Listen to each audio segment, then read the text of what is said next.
If you're a musician at any level, this video is for you. I'm going to take you through a bunch of fun, absorbing activities that will help you boost your musical skills and maybe learn some new ones while you're stuck at home social distancing because of COVID-19. It doesn't matter what instrument you play, it doesn't matter whether you're an absolute beginner or a total pro, I'm pretty sure that you'll find something here that you haven't tried before. Okay, let's get going.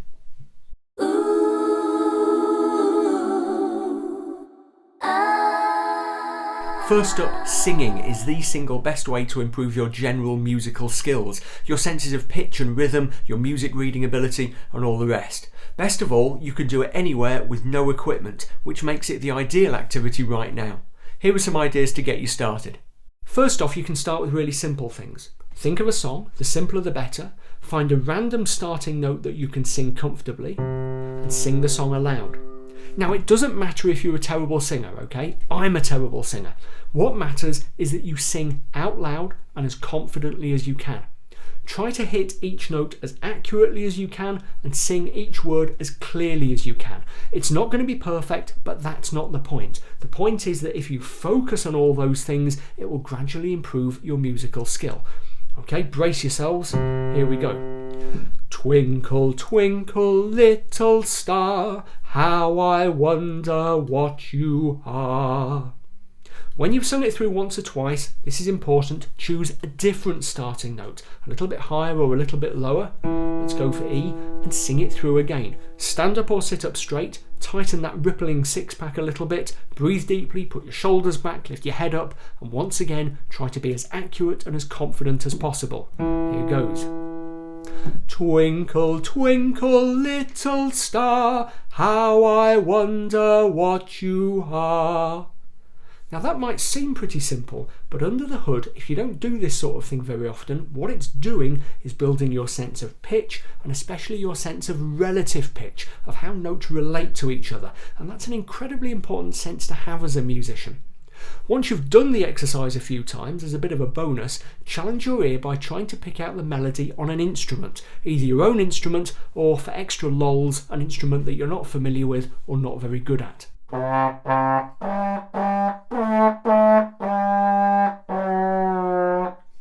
Now that I've scratched my trombone playing itch, and don't worry, I won't be doing it again, here's another idea. If you play an instrument like piano or guitar and you're anything like me, you've probably got a stack of these, songbooks. Maybe you first bought them for the piano parts or the chords. Why not use them to practice your instrument while singing along? Singing and playing a song you already know while you read the score is a really good way of building your confidence and speed when you're reading music. As you get more confident, try playing and singing songs that you don't know. Remember always to sing aloud, by the way, that's really important. That's what helps your brain to really embed these skills. Now is also a great time to be working on how well you sing, on things like warm-ups, breathing and pitch control. Luckily, there are some great singing teachers on YouTube who can help you with all of those things. I really like Eric Arsenault, Freya Casey, Cheryl Porter and Amy Nolte. Amy also does really cool stuff about piano and music theory, so be sure to check those guys out. How many times do I have to tell you, even when you cry? Now in normal times, if you wanted to improve your overall music skills, the very best sort of singing you could do would be in an SATB choir. SATB stands for soprano, alto, tenor and bass, the four voice types that you get in a male, female, adult choir. I can't stop singing, it's ringing in my head for you. The reason mixed voices are important is that each voice section typically sings a different line to create harmony, and having to sing your line while lots of different lines are going on around you really forces you to focus. It's hard to start with, but it sharpens your musical sense like nothing else. All of you, love your curves and all your edges, all your perfect. These guys, by the way, are the London Contemporary Voices. They're really excellent, and I'll have some more to say about them in a minute. All to you, you're my end and my beginning. But right now you're stuck at home and you can't join a choir. What you can do though is the next best thing and try singing along with a recording of a choir. There's loads of choral music available online, and YouTube in particular has quite a few choral videos that display the score on screen while the music plays. That means that all you have to do is find the male or female part you're most comfortable singing and follow along. Most of the best choral repertoire for practicing is classical, so to give you a couple to start off with, check out Anton Bruckner's Locus Iste and Thomas Tallis's If Ye Love Me. Both are available on YouTube with live scores. And if you find following the live scores on screen a bit tricky, head over to imslp.org, which has free downloadable PDFs of most classical choral works, including the two I've just mentioned. There are also lots of online singing events going on at the moment. So for example, I know that the London Contemporary Voices, who we heard from a second ago, are planning some really interesting stuff. Stay on top of what they're doing by subscribing to their YouTube channel and checking out their Facebook and Patreon pages. One of the LCV guys also runs a really interesting YouTube channel called Choir with Knut. He posts loads of stuff about different voice types, how choirs work, choral composition and arranging, all that kind of thing. So if you want to get deeper into the subject of choral singing, check out Knut's YouTube channel and give him a subscribe. Okay, on we go to the next activity.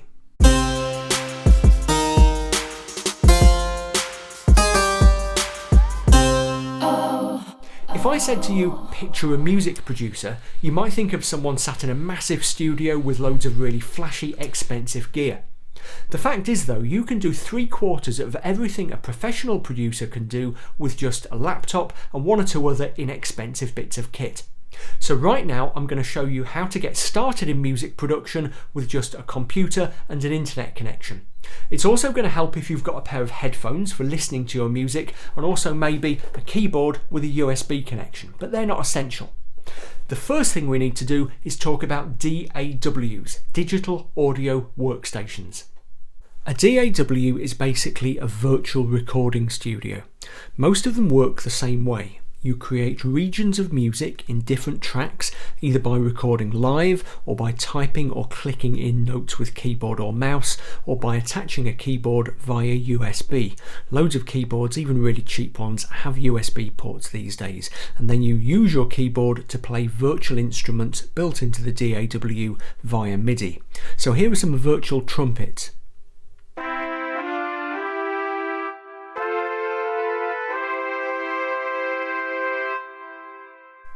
Once you've created your tracks, you can drag and drop them around, add effects like reverb, and alter the relationships between them in all sorts of different ways.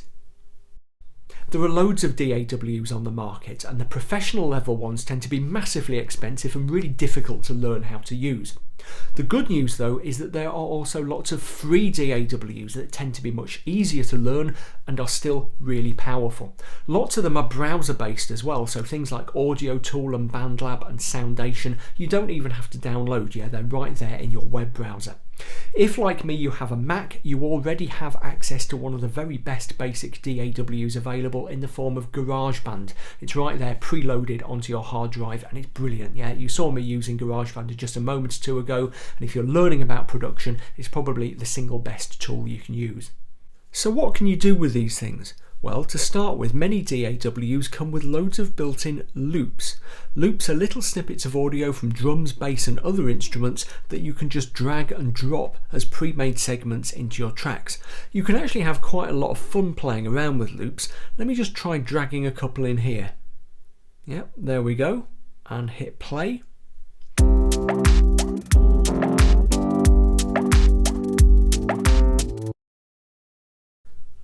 So I've just loaded up 3 loops in 3 separate tracks. I've set a tempo, 90 beats per minute, and a key, D minor. In a 4th track up here, I've added a virtual instrument, this bass. I'm going to control that bass with musical typing, which is a feature of lots of DAWs, I don't have to plug in a keyboard, I can just use my laptop's keys to control the notes. Let's have a go and see how it sounds.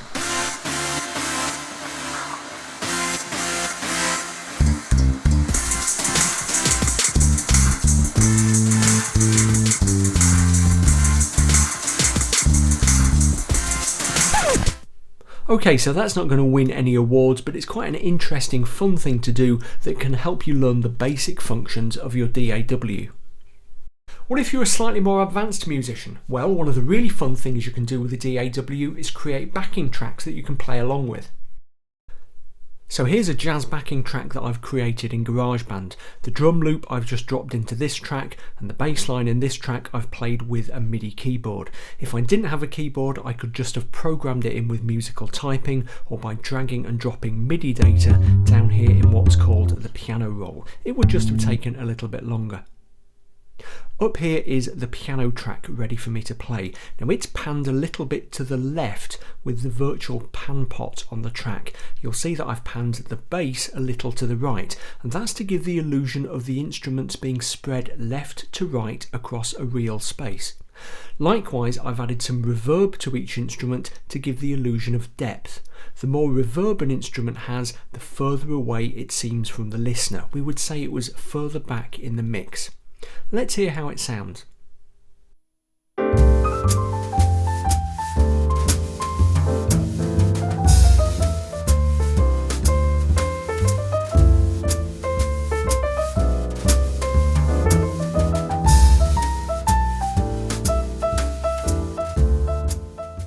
If you want to get really adventurous, you can even create whole virtual orchestras in your DAW. Here's a quick orchestral fanfare I've knocked together. It's a little bit rough and ready, but if you have some basic musical and compositional skills, it'll give you an idea of the kind of thing you can do once you really start to get to grips with your DAW. I've built all of this just using GarageBand's own library of virtual instruments, and I've played everything in just using a MIDI keyboard. Let's have a listen.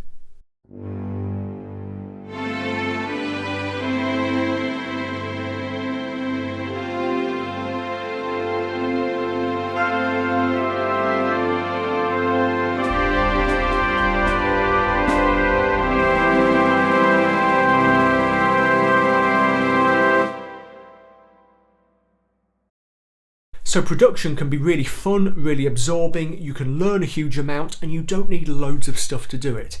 Okay, let's move on to the next activity.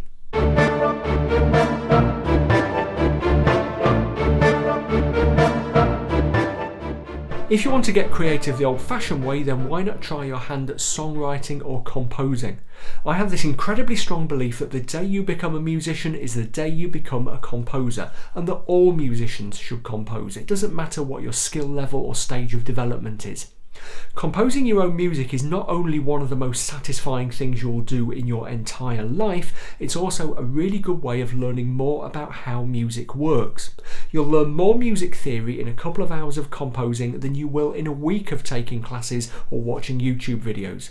So how do you get started? Well, it can be as simple as just picking up your instrument and noodling around in a really simple way, listening out for notes and maybe chords that you like the sound of and that you want to take further. It doesn't even matter if you don't know the names of those notes and chords. What matters is the sound you're making, yeah? Many of the songs and the piano pieces that I write start life with me just sat at the piano tinkling around and coming across those interesting sounds that I feel I want to develop. So the piano piece I'm working on right now came out with just 4 chords in particular voicings in the key of F major, and my fingers just kind of stumbled across them when I was noodling around one evening, and I thought, yeah, sounds quite nice. What can I do with that? And a week later, the piece isn't quite finished, but the start of it sounds a bit like this.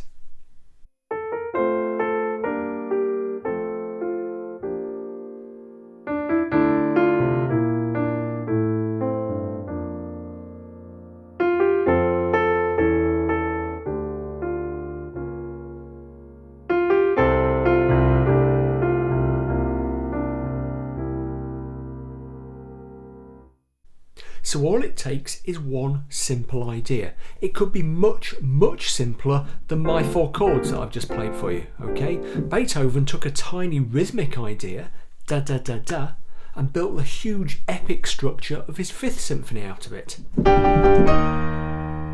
You might not even score your ideas out like I do, but that doesn't matter much. As long as you have a good idea, record it, write it down somehow, then you can have a lot of fun with it and learn a lot in the process.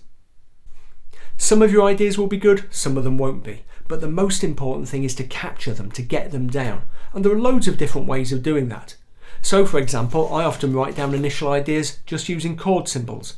Or if you're comfortable with musical notation, you could get a manuscript pad and write them down in there. Obviously these days there are lots of notation applications available, things like Sibelius and Finale. Check out MuseScore, which is a really powerful notation application and completely free. Alternatively, you can record ideas directly into your DAW or just sing them into the voice recorder app on your phone. If you have an iPhone, by the way, then there is a mobile version of GarageBand. It's not as powerful as the desktop version, but it's still pretty good, and it's a really good, efficient way of getting down initial ideas. Once you have those ideas really nailed down, that's when the fun starts, because you can begin to play around with them and start turning them into full pieces of music.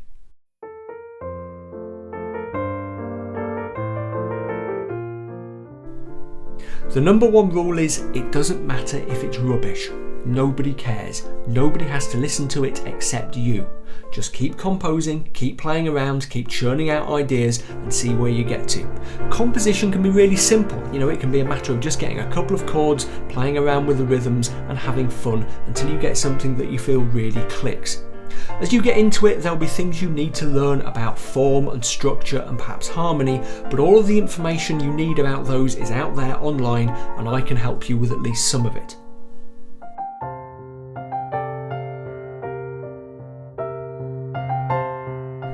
A couple of years ago, I posted a tutorial on YouTube called How to Write a Classic Jazz Song. Now, if you want to get deeper into songwriting and composition, I really strongly suggest you check that tutorial out, even if you're not that into jazz.